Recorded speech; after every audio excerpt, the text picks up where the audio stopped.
So there we go. 3, 2, and 1. Well, Administrator Davel, welcome to Mayor's Monday, WSAU at WSAU.com. It's been a while since I've been to be down here in Kronenwetter. Love what you've done with the place. We could do a little better in the snow department, but it's Wisconsin. You know what you're getting. Just go ahead and introduce yourself and tell us where you've been before here. Yeah, sure. So I arrived on the 3rd of November. Previously to that, I was over at Joling County as administrator there. I was actually going to retire, and my wife said, "You're going nuts." And she had said, "You should look at this place." And I was intrigued because when I started looking around, there was, first of all, it was the largest village in the United States, which was kind of interesting. But then there's a lot of controversy over here. Mm-hmm. All kinds of stuff on the internet, different kinds of things. And my wife had actually said to me, you can help them. And she said, you kind of like doing stuff like this, so why don't you at least apply? So I applied. They decided on me, and so I've been over here since. Yeah, and that was going to be the kind of the next thing I was going to ask you. Again, in this format, we're very forward looking. We're saying, what projects do you have going on here in the village? What can you do in the village? But I think that's the question that's kind of on everybody's mind is why this job? Why now? Considering the history of this position and the people that have been in this position but haven't lasted. Yeah, there's a chopping block here for sure. You know what? It's challenges for me. I think the biggest thing that I can help the board with in the future is we have got to get going with bringing additional infrastructure into the village, whether it's business, whether it's residential, because we are growing and we haven't kept up with the growth. It's very, very apparent. And so to set our priorities and set goals, what do you want to do? How do we achieve those things? That's where I can come in to help keep the board on task, help make suggestions as it relates to what goals, etc. And also work with the community. Part of it is a conduit into the village board. What are the priorities in the community in terms of individual businesses, home ownership, that kind of stuff. We already know there's a housing crisis in central Wisconsin. So what can be done here in our village to help with that? Mm-hmm. And I think that's the biggest thing. I've been a big picture person, in my past jobs and trying to set up strategic objectives for your organization as you go along. I think I showed the board, they actually had a strategic plan that was done, and it went from 2018 to 2023. Sure. And when I asked, has anybody ever looked at it?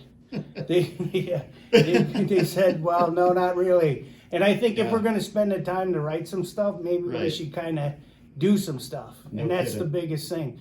With limited funds, and you don't want to jack up taxes or those types of stuff. So how can we do things to build our infrastructure, make our communities better, while still keeping budget conscious as you go along? Mm-hmm. We're adding 2 new police officers this year. Right. That's big for this village, right? Mm-hmm. But we're doing that because we know we're growing, and the demand on our police is high. So we need to help with that. And you brought Dan here for a reason, just to back some of that up, right? Absolutely. Dan. Go ahead and we get to you now. Introduce yourself and your role here with the village as well, Mr. President. Yeah, I always knew of Kronenwetter, but it wasn't until late 2003, maybe it was even back in 2002, heard they were forming. There was the first part that became the village. Sure. And then the second that automatically put them over the 5,000 population, and by state statute, they were then required to provide law enforcement. It was no longer going to be provided by the sheriff's department in a non-grad or a gratis situation. Mm-hmm. So anyway, I had the opportunity of being the first police chief, came here, started December 6th of 2004, then was in that position until 2016 when I retired. Mm-hmm. And I was finding retirement, I was really starting to get into it, kind of get in the flow. Yeah. And then was I hear approached- this retirement thing is great. I don't know if I'll get there, but yeah, I've heard it's great. Yeah. It was pretty good. I was starting to really get a handle on it. And then I was approached by some individuals to run for political office. At first, I thought it over. Did I really want to get into that? I had served on a school board 2 terms down in Nakusa, and I was on the board of directors of the American Red Cross, and just was kind of politicaled out. But then I looked at it and talked to some other folks and thought, we got to get in there. We got to try to put this train, I always say, this train back on the tracks. Sure. And that's kind of what brought me to it. And of course, Mr. Baker was elected president, and due to a number of issues and primarily his health, he thought best to step down, and I was elected president, so here I am. Absolutely. So in your conversations with Administrator Davel, I mean, where do you see now, what can the village do going forward here? What are the first few things that you want to tackle? Well, it seems to be a myriad of issues that have all come together, from personnel to development to getting a handle on the budget, which I think we have now done that.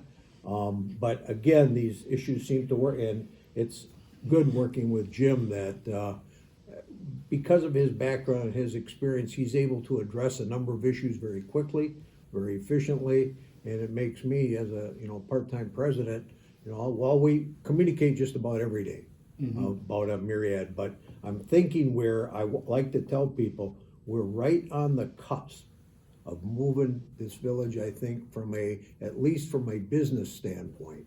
And we see shortly after Jim got here, he and I attended I don't know what you call it, a seminar put on by the development firm that you see that offers all the land. And they spoke very highly of Kronenwetter. And the thing that Kronenwetter always has had is land. They don't make any more of that these days. No, sir, they don't. And so that's one thing. I think if we just get into this smartly, the Vortec property just sold. And that wasn't sold just because somebody had an extra 1.8 million around. Yeah, 1.8 million. They have plans in, and we hope to work with them to bring this all to fruition. I think Jim keyed up on something that, there's, people are, unfortunately, housing is an issue.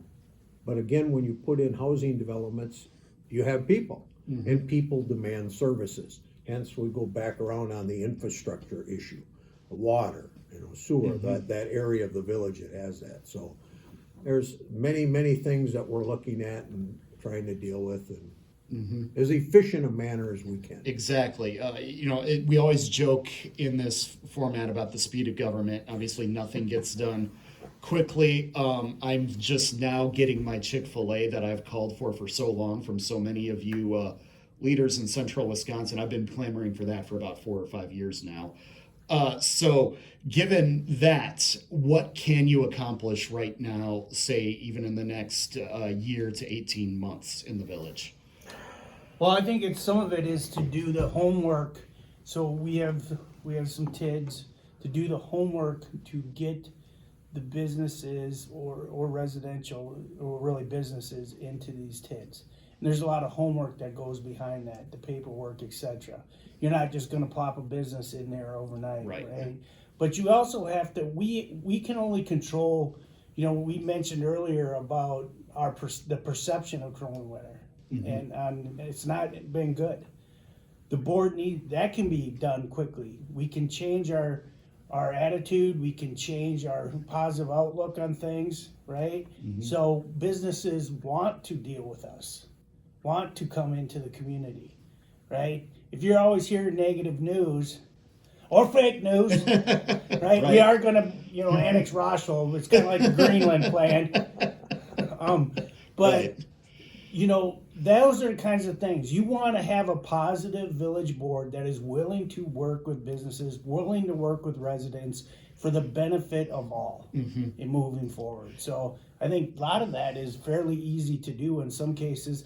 And the other thing is, you know, you look at budget. Yeah, budgets are always tight, and we'll look for grant monies and things like that. Minnesota's killing us with grants right now. Daycares, we don't have any daycares, but they're killing us with that, right? A lot of free money just went out the door there. Yeah, Governor Waltz, what a guy. Yeah, exactly. But you know, those are fairly easy to do. And the other thing is teamwork. Working together, setting priorities, setting goals, and we have a common direction on what we want to do. You know, And just, if I may break in, just stabilizing staff, what limited folks we have.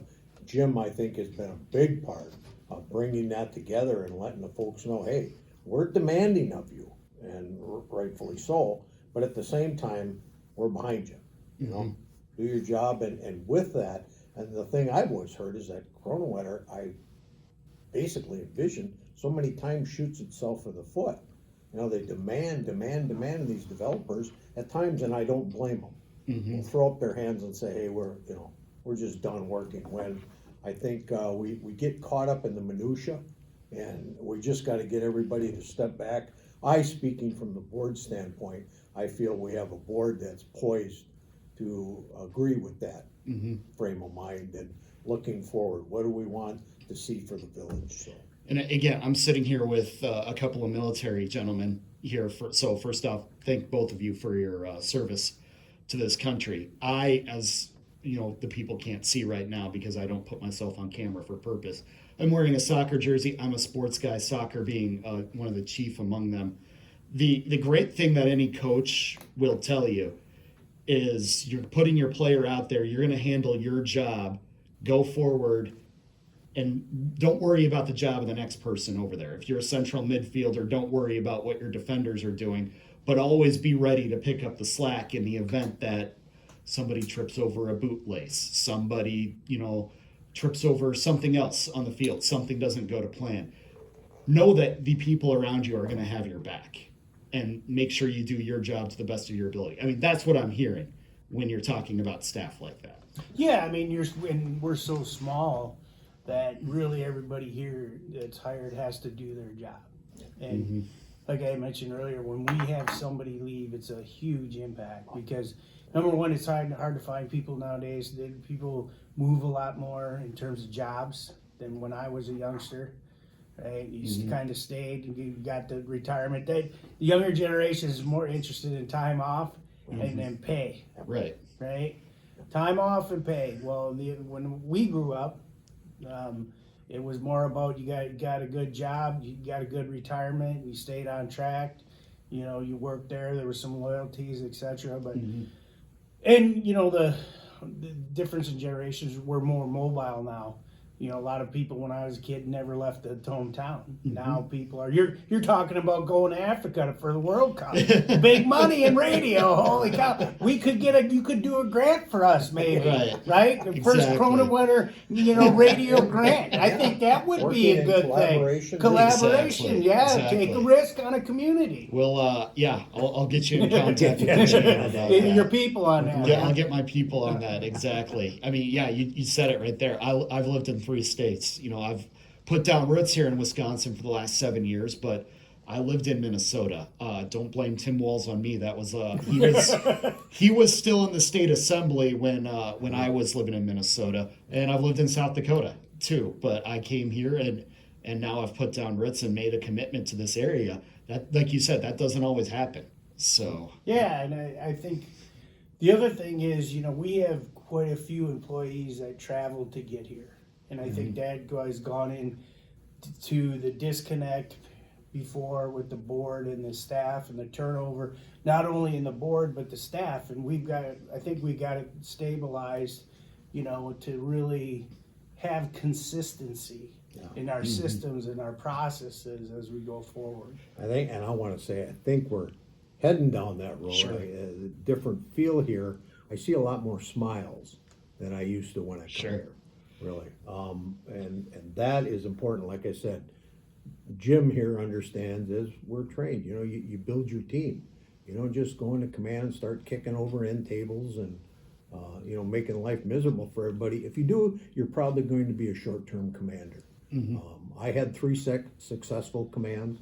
I know Jim's had commands. And just bringing that, retooling it. We don't stand formation at 4:30 in the morning unless you've done that.